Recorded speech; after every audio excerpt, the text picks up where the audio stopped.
ಎಲ್ಲರಿಗೂ ನಮಸ್ಕಾರ. ಇವತ್ತಿನ ರೆಸಿಪಿ ಕರಾವಳಿಯ ಅಥೆಂಟಿಕ್ ಮೀನಿನ ಸಾರು, ಅದು ಅಡಮೀನಿನಿಂದ ಮಾಡಿದ್ದೇನೆ. ಈ ಒಂದು ರಸವನ್ನು ನೀವು ಕಾಣೆ ಮೀನಿಗೆ ಸಹ ಉಪಯೋಗಿಸ್ಬೋದು ಅಥವಾ ಬೊಲೆಂಜೀರಿಗೆ ಸಹ ಉಪಯೋಗಿಸ್ಬೋದು. ತುಂಬ ರುಚಿಕರವಾಗಿ ಬರುವಂತಹ, ಬಹಳ ಲೈಟಾಗಿ ಮತ್ತು ಟೇಸ್ಟಿಯಾಗಿರುವಂತಹ ರಸ. ಹಾಗಾದರೆ ಯಾರೆಲ್ಲ ನನ್ನ ಚಾನಲನ್ನು ನೋಡ್ತಿದ್ದೀರಿ, ಯಾರೆಲ್ಲ ಇನ್ನೂ ಸಬ್ಸ್ಕ್ರೈಬ್ ಮಾಡಿಲ್ಲ, ದಯವಿಟ್ಟು ಸಬ್ಸ್ಕ್ರೈಬ್ ಮಾಡಿ ಸಪೋರ್ಟ್ ಮಾಡಿ ಅಂತ ಹೇಳುತ್ತಾ, ನಿಮಗೆಲ್ಲರಿಗೂ ಗೊತ್ತಿರುವ ಹಾಗೆ ಕರಾವಳಿಯ ಮೀನಿನ ರಸ ಇಡೀ ದೇಶದಲ್ಲೇ ಫೇಮಸ್ ಅಂತ ಹೇಳ್ಬೋದು. ಹಾಗಾದರೆ ಬನ್ನಿ ಯಾವ ರೀತಿಯಲ್ಲಿ ಮಾಡೋದನ್ನು ನೋಡೋಣ. ನಮಸ್ತೆ ಮಿತ್ರರೇ, ಇಲ್ಲಿ ನೋಡಿ ಸಣ್ಣ ಸಣ್ಣ ಅಡಮೀನುಂಟು. ಇದರಿಂದ ಒಂದು ರುಚಿಕರವಾದ ಅಡಮೀನಿನ ಕರಾವಳಿ ಶೈಲಿಯ ರಸ ಅಂದರೆ ಗ್ರೇವಿ ಮಾಡೋಣ. ಬಹಳ ಚೆನ್ನಾಗಿ ಬರ್ತದೆ.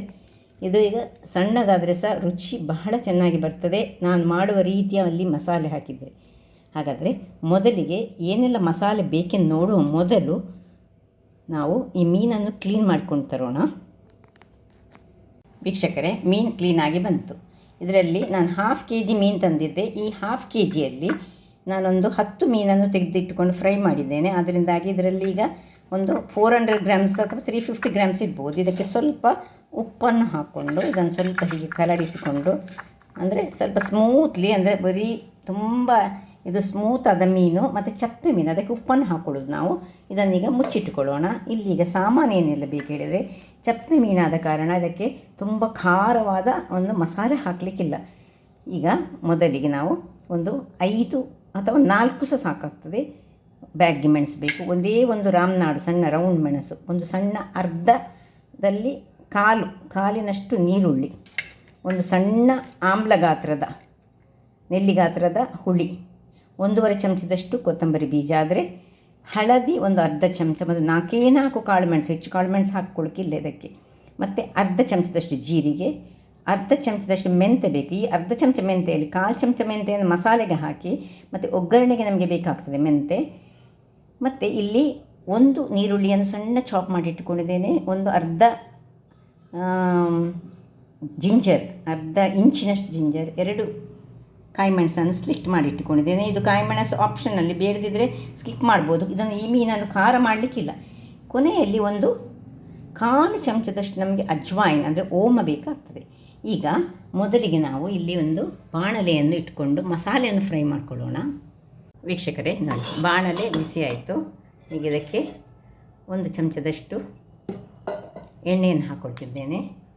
ಎಣ್ಣೆಯನ್ನು ಹಾಕ್ಕೊಂಡು ಅದರಲ್ಲಿ ಮೊದಲಿಗೆ ಒಂದು 4 ಈ ಬ್ಯಾಡ್ಗಿ ಮೆಣಸನ್ನು ಹುರಿತಿದ್ದೇನೆ.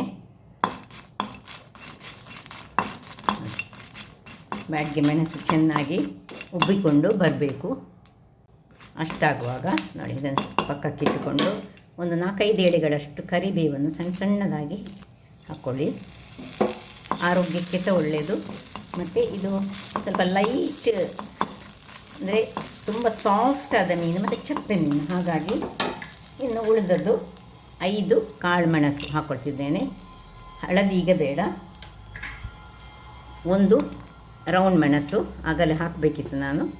ಈ ಹುಳಿಯನ್ನು ಬಿಟ್ಟು ಓಮ, 1/4 ಮೆಂತೆ ಮತ್ತು ಜೀರಿಗೆ, ಕೊತ್ತಂಬರಿ, ಇಷ್ಟನ್ನು ಆ್ಯಸ್ ಯೂಶ್ವಲ್ ನೀವೆಲ್ಲ ನೋಡಿರ್ಬೋದು. ಈ ನಮ್ಮ ಮ್ಯಾಂಗ್ಳೂರಿನ ಹೋಟೆಲ್ಗಳಲ್ಲಿ ಇದೇ ರೀತಿಯ ಮೀನಿನ ಪದಾರ್ಥಗಳು ಈ ಅನ್ನದೊಟ್ಟಿಗೆ ಕೊಡ್ತಾರೆ.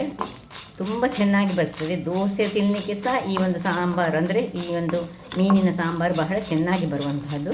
ನೋಡಿ, ಒಳ್ಳೆ ಫ್ರೈ ಆಯಿತು. ಫ್ರೈ ಆಗುವಾಗ ಇದಕ್ಕೀಗ ಒಂದು ಅರ್ಧ ನೀರುಳ್ಳಿಯನ್ನು ಹಾಕ್ಕೊಳ್ತಿದ್ದೇನೆ. ಅರ್ಧ ನೀರುಳ್ಳಿ. ಇದೀಗ 400 ಗ್ರಾಮ್ಸ್ ಆದ್ದರಿಂದಾಗಿ ಇಷ್ಟೇ ಈ ಮೆಣಸು ಸಾಕು. ನೀವು 1 kg ಮಾಡೋದಾದರೆ ಇದಕ್ಕಿಂತ ಹೆಚ್ಚು ಡಬಲ್ನಷ್ಟು ಈ ಮಸಾಲೆಗಳನ್ನು ಹಾಕ್ಕೊಳ್ಬೇಕು. ಇನ್ನು ಒಂದು ಪಿಂಚ್ ಆಫ್ ಅಜ್ವಾಯಿನ್, ಜೀರ ಹೆಚ್ಚು ಹಾಕ್ಕೊಳ್ಬಾರ್ದು. ಯಾಕೆಂದರೆ ಹೆಚ್ಚು ಹಾಕಿದರೆ ಅದರದ್ದು ಘಾಟು ಸಹ ಹೆಚ್ಚಾಗ್ತದೆ, ಮತ್ತು ಪದಾರ್ಥ ಅದರ ರುಚಿ ಅದು ಹೋಗ್ತದೆ. ಅದರಿಂದಾಗಿ ನಾನು ಮೊದಲೇ ಹೇಳಿದ್ದೀನಿ, ಇದು ಒಂದು ನಮ್ಮನೆ ಚಪ್ಪೆ ಮೀನು. ಅದರಿಂದಾಗಿ ಅಜ್ವಾಯಿನೆಲ್ಲ ಇದಕ್ಕೆ ಸ್ವಲ್ಪವೇ ಹಾಕಬೇಕು. ಯಾಕೆಂದರೆ ನಮ್ಮ ಆರೋಗ್ಯಕ್ಕೆ ಒಳ್ಳೆಯದು ಹೇಳಿ ಮಾತ್ರ ನಾವು ಹಾಕ್ತೇವೆ ಹೊರತು ಅಜ್ವಾಯಿನ್ ತುಂಬ ಆಗಬಾರ್ದು ದೇಹಕ್ಕೆ, ಅದು ಹೀಟ್ ಅಂಶವನ್ನು ಹೊಂದಿರುವಂಥ. ಇನ್ನು ನೋಡಿ, ಒಂದು ಕಾಯಿಯಲ್ಲಿ ಅರ್ಧ ತೆಂಗಿನಕಾಯಿಯನ್ನು ಹಾಕ್ಕೊಂಡು ಅದಕ್ಕೆ ಸ್ವಲ್ಪ ಹಳದಿಯ ಪುಡಿಯನ್ನು ಹಾಕೊಳ್ಳೋಣ. ಸೊ ಅರ್ಧ ಚಮಚದಷ್ಟು ಹಳದಿಯ ಪುಡಿಯನ್ನು ಹಾಕ್ಕೊಂಡೆ. ಇನ್ನು ಬೆಳ್ಳುಳ್ಳಿ, ಒಂದು 4 ಬೆಳ್ಳುಳ್ಳಿ ಬೇಕು ನಮಗೆ. ಇದಕ್ಕೆ ಬೆಳ್ಳುಳ್ಳಿಯನ್ನು ಹಾಕ್ಕೊಳ್ಳೋಣ. ನೋಡಿ, ಸಣ್ಣ 4 ಬೆಳ್ಳುಳ್ಳಿ. ದೊಡ್ಡ ಬೆಳ್ಳುಳ್ಳಿ ಅದು 2 ಬೆಳ್ಳುಳ್ಳಿ ಸಾಕು. ಇದು ಸಣ್ಣದಾದ್ರಿಂದಾಗಿ ನಾನು 4 ಹಾಕ್ಕೊಂಡಿದ್ದೇನೆ. ಸೊ ಇಷ್ಟು ಹಾಕಿದ ಮೇಲೆ ಇದಕ್ಕೆ ಒಂದು ಸಣ್ಣ ತುಂಡು ಶುಂಠಿ, ಹೆಚ್ಚು ಬೇಡ, ಯಾಕಂದರೆ ಉಳಿದದನ್ನು ನಾವು ಮತ್ತೆ ಇದಕ್ಕೆ ಹಾಕ್ಕೊಳ್ಳಿಕ್ಕುಂಟು, ಮಸಾಲೆಗೆ ಹಾಕ್ಕೊಳ್ಳಿಕ್ಕುಂಟು. ಸಣ್ಣ ಒಂದು 1/4 ಇಂಚಿನಷ್ಟು ಶುಂಠಿಯನ್ನು ಹಾಕ್ಕೊಂಡಿದ್ದೇನೆ. ಸ್ವಲ್ಪ ಇದರ ಬಿಸಿಯಲ್ಲಿ ಇದು ಫ್ರೈ ಆಗಬೇಕು, ಸಾಕು. ಆಫ್ ಮಾಡಿಕೊಂಡು ತಣ್ಣಗಾಗಲಿಕ್ಕೆ ಬಿಡೋಣ. ವೀಕ್ಷಕರೇ, ಇಲ್ಲಿ ನೋಡಿ, ಮಸಾಲೆ ತಣ್ಣಗಾಯಿತು. ಈಗ ಈ ಮಸಾಲೆಯನ್ನು ನಾವು ಒಂದು ಮಿಕ್ಸಿ ಜಾರಿಗೆ ಹಾಕೊಳ್ಳುವ. ಅದರ ಮೊದಲು ಅದಕ್ಕೆ ಸಣ್ಣ ತುಂಡು ಹುಳಿ ಹಾಕ್ಕೊಳ್ತಿದ್ದೇನೆ. ಮತ್ತು ಈ ಎಲ್ಲ ಮಸಾಲೆಯನ್ನು ಇದಕ್ಕೆ ಶಿಫ್ಟ್ ಮಾಡಿಕೊಳ್ತಿದ್ದೇನೆ. ಸೊ ಇದರಲ್ಲಿ ಏನೆಲ್ಲ ಮಸಾಲೆ ಬೇಕು ಅದನ್ನೆಲ್ಲ ಫ್ರೈ ಮಾಡಿದ್ದನ್ನೆಲ್ಲ ಹಾಕ್ಕೊಂಡು ಒಂದು ಸ್ವಲ್ಪ ನೀರು ಹಾಕ್ಕೊಳ್ಬೇಕು. ಈಗ ಇದಕ್ಕೆ ನೋಡಿ, ನೀರು ಬೇಕಿದ್ದಷ್ಟು ನೀರನ್ನು ಹಾಕ್ಕೊಂಡು ಒಳ್ಳೆ ಫೈನಾದ ಪೇಸ್ಟ್ ಆಗಬೇಕು. ಯಾಕೆ ಹೇಳಿದರೆ, ಯಾವುದೇ ಮೀನಿಗೆ, ನಮ್ಮ ಕರಾವಳಿಯವರು ಮಾಡುವಂಥ ಮೀನು, ಅದರದ್ದು ಮಸಾಲೆ ಫೈನ್ ಇಲ್ಲದಿದ್ದರೆ ಅದರ ಟೇಸ್ಟು, ಮೀನು ಎಷ್ಟೇ ಒಳ್ಳೆದಿರಲಿ, ನಮಗೆ ಸಿಕ್ಕುವಂಥದ್ದು ಹೆಚ್ಚು ಫ್ರೆಶ್ಶೇ ಮೀನು. ಯಾಕೆ ಹೇಳಿದರೆ ಸಮುದ್ರದ ಬದಿಯಲ್ಲಿ ಇದ್ದೇವೆ ನಾವು ಕರಾವಳಿಗರು. ಹಾಗಾಗಿ ಕರಾವಳಿಗರು ಹೇಳೋ ಹಾಗೆ ನೋಡಿ, ಇದನ್ನೀಗ ಚೆನ್ನಾದ ಒಂದು ಫೈನ್ ಪೇಸ್ಟ್ ಮಾಡಿ ತರ್ತೇನೆ. ವೀಕ್ಷಕರೇ, ಇದು ನೋಡಿ, ಮಸಾಲೆ ರೆಡಿಯಾಗಿ ಬಂತು. ಎಷ್ಟು ಫೈನ್ ಆಯಿತು ಹೇಳಿದರೆ ನೋಡಿ, ಹೇಗೆ ಆಯಿತು ನೋಡಿ, ಇಷ್ಟು ಫೈನಾಗಿ ಬರಬೇಕು. ಕಲ್ಲರ್ಸನ್ನು ನೋಡಿ, ತುಂಬ ಕೆಂಪಾಗಲಿಲ್ಲ. ಯಾಕೆ ಹೇಳಿದರೆ, ಕೆಂಪಾಗಿದ್ರೆ ಅದು ಖಾರ ಆಯ್ತು ಹೇಳಿ ಅರ್ಥ. ಇದಕ್ಕೆ ಈ ಒಂದು ಮೀನಿಗೆ ನಮಗೆ ತುಂಬ ಲೈಟ್ ಮಸಾಲ ಬೇಕು. ನೀವು ಎಲ್ಲಿ ಮ್ಯಾಂಗ್ಳೂರಲ್ಲಿ ಬನ್ನಿ, ಎಲ್ಲಿ ಮನೆಗಳಲ್ಲಿ ನೋಡಿ ಅಥವಾ ಹೋಟೆಲ್ಗಳಲ್ಲಿ ನೋಡಿ, ಈ ರೀತಿಯ ಮಸಾಲೆಯನ್ನೇ ಮಾಡ್ತಾರೆ. ಒಂದು ಟಿಪ್ ಕೊಡ್ತೇನೆ ನಾನು, ನೀವು ಮಸಾಲೆಯನ್ನು ಗ್ರೈಂಡ್ ಮಾಡುವಾಗ ತುಂಬ ಫೈನ್ ಆಗಬೇಕಿದ್ರೆ ಒಂದು ತುಂಡು ಐಸನ್ನು ಹಾಕ್ಕೊಂಡು ಗ್ರೈಂಡ್ ಮಾಡಿದರೆ, ಇದು ಇಷ್ಟಿಷ್ಟು ದೊಡ್ಡದಲ್ಲ, ಸಣ್ಣ ಪೀಸಸ್ ಐಸನ್ನು ಹಾಕಿ ಗ್ರೈಂಡ್ ಮಾಡಿದರೆ ನಿಮ್ಮ ಈ ಮಿಕ್ಸಿ ಬಿಸಿ ಸಹ ಆಗೋದಿಲ್ಲ, ಮತ್ತು ಗ್ರೈಂಡಿಂಗ್ ತುಂಬ ಫೈನಾಗಿ ಚೆನ್ನಾಗಿ ಆಗ್ತದೆ. ಸೊ ಈ ಒಂದು ಟಿಪ್ಪನ್ನು ಫಾಲೋ ಮಾಡಿ ನೀವು ಈ ಮಸಾಲೆಯನ್ನು ಗ್ರೈಂಡ್ ಮಾಡಬಹುದು. ಈಗ ಈ ಮಸಾಲೆಯನ್ನು ಒಂದು ಮಣ್ಣಿನ ಮಡಿಕೆ ನೋಡಿ, ತೊಳೆದಿಟ್ಟಂತಹ ಮಣ್ಣಿನ ಮಡಿಕೆಗೆ ಟ್ರಾನ್ಸ್ಫರ್ ಮಾಡಿಕೊಳ್ಳೋಣ. ಎಲ್ಲ ಮಸಾಲೆಯನ್ನು ನೋಡಿ, 300 ಗ್ರಾಮ್ಸಿಗೆ ಇಷ್ಟೇ ಮಸಾಲೆ ಸಾಕಾಗ್ತದೆ. ಇದಕ್ಕೆ ಇನ್ನು ಸ್ವಲ್ಪ ನೀರು ಹಾಕ್ಕೊಳ್ಳೋಣ. ಸೊ ಅರ್ಧದಿಂದ 1 ಲೋಟದಷ್ಟು ನೀರನ್ನು ನಾನು ಇದಕ್ಕೀಗ ಹಾಕ್ಕೊಳ್ತಿದ್ದೇನೆ. ಸೊ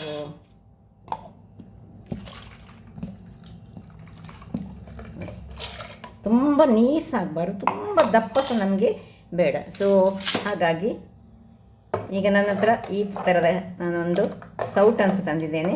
ಈ ಒಂದು ಅರ್ಧನ್ ವೇರ್ ಅಂದರೆ ಈ ಒಂದು ಮಣ್ಣಿನ ಮಡಿಕೆಗೆ ಈ ಟೈಪಿನ ಈ ತೆಂಗಿನ ಚಿಪ್ಪಿನಿಂದ ಮಾಡಿದಂತಹ ಈ ಸೌಟು ಬಹಳ ಚೆನ್ನಾಗಿ ಆಗ್ತದೆ.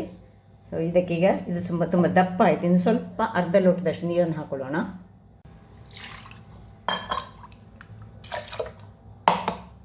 ಇನ್ನು ಉಪ್ಪು, ರುಚಿಗೆ ತಕ್ಕಷ್ಟು ಉಪ್ಪನ್ನು ಹಾಕ್ಕೊಳ್ತಿದ್ದೇನೆ. ಸೊ ಎಷ್ಟು ಉಪ್ಪು ಬೇಕಂತ ನೋಡಿಕೊಂಡು ನಿಮ್ಮ ಟೇಸ್ಟಿನ ಪ್ರಕಾರ ಉಪ್ಪು ಕರೆಕ್ಟಾಗಿ, ತುಂಬ ಉಪ್ಪು ಸಹ ಆಗಬಾರ್ದು ಇದಕ್ಕೆ. ಯಾಕೆ ಹೇಳಿದರೆ ಚಪ್ಪೆ ಮೀನು, ಉಪ್ಪು ತುಂಬ ಆಗಬಾರ್ದು, ಖಾರ ತುಂಬ ಆಗಬಾರ್ದು. ಇನ್ನು ನಾವು ಮಾಡಿಟ್ಟಂತಹ ನೀರುಳ್ಳಿಯಲ್ಲಿ ಇದರಲ್ಲಿ ಸರಿ ಅರ್ಧದಷ್ಟು ನೀರುಳ್ಳಿ, ಒಂದು ನೀರುಳ್ಳಿಯಲ್ಲಿ ಅರ್ಧ ನೀರುಳ್ಳಿ ಚಾಪ್ ಮಾಡಿದ್ದನ್ನು ಇದಕ್ಕೆ ಹಾಕ್ಕೊಳ್ತಿದ್ದೇನೆ. ಇನ್ನು 2 ಕಾಯಿ ಮೆಣಸು ಸ್ಲಿಟ್ ಮಾಡಿದಂತಹದ್ದು, ಶುಂಠಿ ಸಣ್ಣದಾಗಿ ಹೆಚ್ಚಿಟ್ಟುಕೊಂಡದ್ದು, ಇಷ್ಟನ್ನು ಹಾಕಿ ಚೆನ್ನಾಗಿ ಕಲಡಿಸಿ ನೋಡಿ. ಸ್ವಲ್ಪ ಇನ್ನೂ ದಪ್ಪ ಆಯಿತು, ಸ್ವಲ್ಪ ನೀರನ್ನು ಹಾಕ್ಕೊಳ್ತಿದ್ದೇನೆ ನಾನು ನೋಡಿ.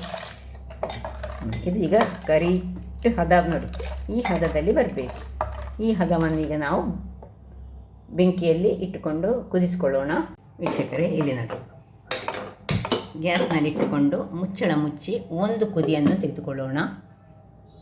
ವೀಕ್ಷಕರೇ, ಇಲ್ಲಿ ನೋಡಿ, ಮೀನು ಹಾಕುವ ಮೊದಲು ಹೇಗೆ ಕುದಿಬೇಕು ಹೇಳಿದರೆ, ಇಷ್ಟು ಚೆನ್ನಾಗಿ ಇದು ಕುದಿಬೇಕು.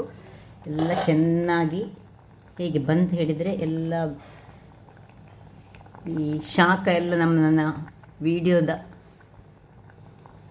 ಕ್ಯಾಮರಕ್ಕೆ ಆಯ್ತು ಅಂತ ಕಾಣಿಸುತ್ತೆ, ಆದರೂ ಸಹ ಇರಲಿ, ನೋ ಪ್ರಾಬ್ಲಮ್. ಬಟ್ ಈ ರೀತಿ ಒಳ್ಳೆಯದಾಗಿ ಕುದಿಬೇಕು. ಈ ಹಂತದಲ್ಲಿ ನಾವು ಇದರದ್ದು ಒಮ್ಮೆ ಈ ಉಪ್ಪು ಚೆಕ್ ಮಾಡ್ಕೊಳ್ಳೋಣ. ಉಪ್ಪು ಸ್ವಲ್ಪ ಕಮ್ಮಿ ಉಂಟು, ಚೂರು ಉಪ್ಪನ್ನು ಹಾಕ್ಕೊಳ್ತಿದ್ದೇನೆ. ಇಷ್ಟು ಕುದಿ ಬಂದ ಮೇಲೆ ಇನ್ನೀಗ ನಾವು ಮೀನನ್ನು ಹಾಕೊಳ್ಳೋದು. ಇಲ್ಲಿ ಯಾರೆಲ್ಲ ಮೀನೆಲ್ಲ ತಿನ್ನುವುದಿಲ್ಲ ನೋಡಿ, ಅಂಥವ್ರಿಗೆ ಈ ರಸ, ಒಂದು ಅನ್ನಕ್ಕೆ ಈ ರಸ ಅಥವಾ ದೋಸೆ ತಿನ್ನಲಿಕ್ಕಾಗಲಿ ಬಹಳ ಚೆನ್ನಾಗಿ ಬರ್ತದೆ. ಈ ಹೊತ್ತಿನಲ್ಲಿ ಬೇಕಿದ್ದವರಿಗೆ ನೀವು ಸ್ವಲ್ಪ ತೆಗೆದಿಟ್ಕೊಳ್ಬೋದು. ನನ್ನ ಮನೆಯಲ್ಲಿ ಮೀನು ತಿನ್ನದವರಿದ್ದಾರೆ, ಅದಕ್ಕೋಸ್ಕರ ನಾನು ಸ್ವಲ್ಪ ರಸವನ್ನು ನೋಡಿ ಹೀಗೆ ಈ ರೀತಿಯಾಗಿ ರಸ ತೆಗೆದಿಟ್ಟರೆ ರಸ ಪರಿಮಳಯುಕ್ತವಾದ, ಅದು ಸಹ ಓಮದಿಂದ ಕೂಡಿದಂತಹ ರಸ, ಅದರೊಟ್ಟಿಗೆ ನೀರುಳ್ಳಿ, ಶುಂಠಿ ಎಲ್ಲ ಉಂಟಲ್ಲ, ಬಹಳ ಚೆನ್ನಾಗಿ ಬರ್ತದೆ. ಸೊ ಉಳಿದ ಮೀನನ್ನೆಲ್ಲ ಈಗ ನಾನು ಇದಕ್ಕೆ ಹಾಕ್ಕೊಳ್ತಿದ್ದೇನೆ ನೋಡಿ. ಈ ರೀತಿ ಹಾಕಿ ಈಗ ಸೌಟ್ ಹಾಕ್ಕೊಳ್ಳಿಕ್ಕಿಲ್ಲ. ನಾವೇನು ಮಾಡಬೇಕು ಹೇಳಿದರೆ ನೋಡಿ, ಎಲ್ಲ ಮೀನುಗಳನ್ನು ಇದಕ್ಕೆ ಹಾಕ್ಕೊಂಡು ಒಂದು ಬಟ್ಟೆಯ ಸಹಾಯದಿಂದ ಇದನ್ನು ಈ ರೀತಿ ಹೀಗೆ ಮಾಡಿಕೊಳ್ಬೇಕು. ಈಗ ಇದಕ್ಕೊಂದು ಪರಿಮಳಯುಕ್ತವಾದ ಒಗ್ಗರಣೆ ಕೊಡಲಿಕ್ಕುಂಟು. ಅದರ ಮೊದಲು ಇದು ಮುಚ್ಚಿ ಒಂದು ಸಣ್ಣ ಕುದಿ ಸಾಕು, ತುಂಬ ಬೇಡ, ಹೆಚ್ಚು ಕುದಿಸಬೇಡ, ಒಂದು 2 ನಿಮಿಷ ಕುದಿಸಿದರೆ ಸಾಕು.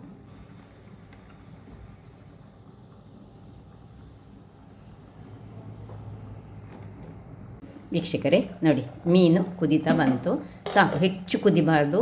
ಇದು ಬೊಳೆಂಜೀರಿನ ಹಾಗೆ ಈ ಒಂದು ಅಡಮೀನು ಸಹ ಹಾಗೆ ತುಂಬ ಸ್ಮೂತಾದ ಮೀನು. ನೋಡಿ, ಮೀನೊಂದು ತೆಗೆದು ತೋರಿಸ್ತೇನೆ ನಾನು ಯಾವ ರೀತಿ ಬಂತು ಹೇಳಿ. ನೋಡಿ, ಈ ರೀತಿ ಆದರೆ ಸಾಕು. ನೋಡಿ, ಎಷ್ಟು ಚೆನ್ನಾಗಿ ಬಂತು ನೋಡಿ, ಸಾಕು. ಇದನ್ನೀಗ ಪಕ್ಕಕ್ಕಿಟ್ಟುಕೊಂಡು ಇದಕ್ಕೊಂದು ನಮ್ಮ ಹಿರಿಯರು ಕೊಡ್ತಿದ್ದಂತಹ ಒಂದು ಒಗ್ಗರಣೆ, ಅದು ಸಹ ಮೆಂತೆಯ ಒಗ್ಗರಣೆ ಕೊಡೋಣ. ಯಾವ ರೀತಿ ಬಂತು ನೋಡಿ, ಕಾಣ್ಬೋದು ನಿಮಗೆ. ಸಾಕು, ಇದನ್ನೀಗ ತೆಗೆದು ಬದಿಗಿಟ್ಕೊಳ್ತಿದ್ದೇನೆ. ವೀಕ್ಷಕರೇ ಇಲ್ಲಿ ನೋಡಿ, ಮೀನನ್ನು ಇಲ್ಲಿ ಪಕ್ಕದಲ್ಲಿ ಮುಚ್ಚಿಟ್ಟುಕೊಳ್ಳೋಣ. ಈಗ ಇಲ್ಲಿ ಒಂದು ಬಾಣಲೆಯನ್ನು ಇಟ್ಕೊಂಡಿದ್ದೇನೆ. ಬಾಣಲೆ ಬಿಸಿ ಆಯಿತು. ಬಿಸಿ ಆಗುವಾಗ ಇದಕ್ಕೆ ನಾವು ಒಂದು 2 ಚಮಚದಷ್ಟು ತೆಂಗಿನ ಎಣ್ಣೆ.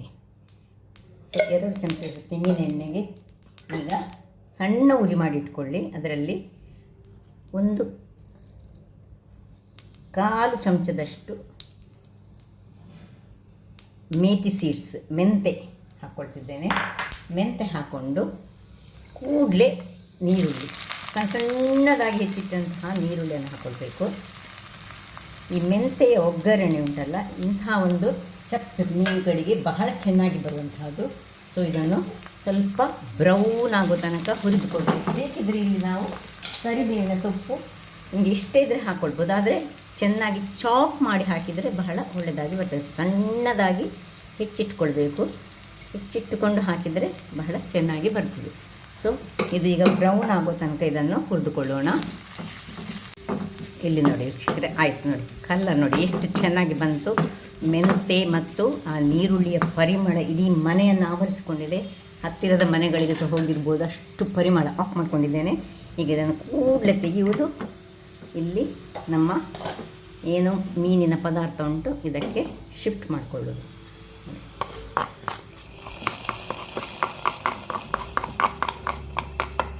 ರುಚಿಯಾದ ಇದರಲ್ಲಿ ಇರುವುದೇ ಈ ಒಗ್ಗರಣೆ. ಆ ಒಗ್ಗರಣೆ ಒಂದು ಬಿದ್ದ ಕೂಡಲೇ ಅದರ ಪರಿಮಳವೇ ಬಹಳ ಚೆನ್ನಾಗಿ ಆಗ್ತದೆ. ಸೊ ಒಮ್ಮೆ ನೀವು ಇದೇ ರೀತಿ ಟ್ರೈ ಮಾಡಿಕೊಳ್ಳಿ. ಮತ್ತು ನೀವು ಹೋಟೆಲಿಗೆ ಹೋಗಬೇಕಂತ ಹೇಳಿದರೆ ಅಷ್ಟು ಚೆನ್ನಾದ ರಸ ನಮ್ಮ ಮನೆಗಳಲ್ಲಿ ಯಾವುದೇ ಮೀನಾಗಲಿ, ಇದೀಗ ಚಪ್ಪೆ ಮೀನುಗಳು, ಇದು ಕಾಣೆ ಮೀನು, ಬೊಳೆಂಜೀರು ಮೀನು ಹಾಗೂ ಈ ಅಡಮೀನು, ಇವುಗಳಿಗೆ ಹೇಳಿ ಮಾಡಿಸಿದಂತಹ ಮೀನುಗಳು. ಸೊ ನೋಡಿದ್ರಲ್ಲ ವೀಕ್ಷಕರೇ, ಈಗ ಸರ್ವ್ ಮಾಡ್ಕೊಂಡು ತೋರಿಸ್ತೇನೆ. ಓಕೆ, ಸರ್ವಿಂಗ್ ಟೈಮ್ ನೋಡಿ.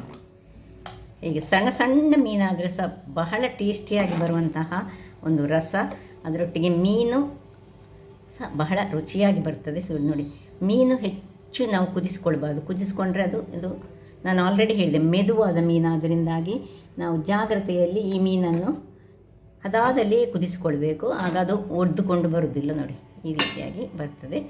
ಸೊ ಟೇಸ್ಟಿಯಾದ ಅಡಮೀನಿನ, ಅದು ಸಹ ಸಣ್ಣ ಸಣ್ಣ ಅಡಮೀನು. ಹೀಗೆ ಮಾಡಿದರೆ ರುಚಿ ಸಹ ಒಳ್ಳೆಯದಾಗ್ತದೆ. ಗಂಜಿ ಅಂತೂ ಒಂದು ಬಟ್ಟಲು ಸಹ ಊಟ ಮಾಡ್ಬೋದು. ಅನ್ನದೊಟ್ಟಿಗೆ ಸಹ ಹೇಳಿ ಮಾಡಿಸಿದಂತಹದ್ದು. ಯಾವುದಕ್ಕೆ ಸೈ ಎನಿಸುವಂತಹ ಒಂದು ರುಚಿಕರವಾದ ಒಂದು ಮೀನಿನ ರಸ. ಸೊ ಈ ರೀತಿಯಾಗಿ ಮಾಡಿ ಮತ್ತು ಇದೇ ರೀತಿ ಒಗ್ಗರಣೆಯನ್ನು ಕೊಡಿ. ಈ ಅಂಥ ಮೀನಿಗೆ, ಚಪ್ಪೆ ಮೀನುಗಳಿಗೆ ಈ ಮೆಂತೆ ಮತ್ತು ನೀರುಳ್ಳಿಯ ಒಗ್ಗರಣೆ ಕೊಟ್ಟರೆ ಬಹಳ ಚೆನ್ನಾಗಿ ಬರ್ತದೆ. ನೋಡಿದ್ರಲ್ಲ ವೀಕ್ಷಕರೇ, ಒಂದು ರುಚಿಕರವಾದ ಓಲ್ಡ್ ಶೈಲಿಯ ಮೀನಿನ ರಸ. ಅದು ಮಂಗಳೂರಿಗರಿಗಂತ ಗೊತ್ತಿರುವಂತಹದ್ದು. ನಾನು ಯಾರಿಗೆ ಗೊತ್ತಿಲ್ಲ ಅಂಥವರಿಗೆ ಈ ರೀತಿ ಮಾಡಿ ನೋಡಿ ಅಂತ ಹೇಳುತ್ತಾ, ನನ್ನ ಈ ಕುಕಿಂಗ್ ಚಾನಲ್ ನಿಮಗೆ ಇಷ್ಟ ಆದರೆ ಬೋಳೂರು ಸುವರ್ಣ ಚಾನಲನ್ನು ಲೈಕ್ ಮಾಡಿ, ಶೇರ್ ಮಾಡಿ ಹಾಗೂ ಸಬ್ಸ್ಕ್ರೈಬ್ ಮಾಡಿ ಹಾಗೂ ನನ್ನ ಇನ್ಸ್ಟಾಗ್ರಾಮ್ ಪೇಜನ್ನು ಫಾಲೋ ಮಾಡಿ. ಧನ್ಯವಾದಗಳು.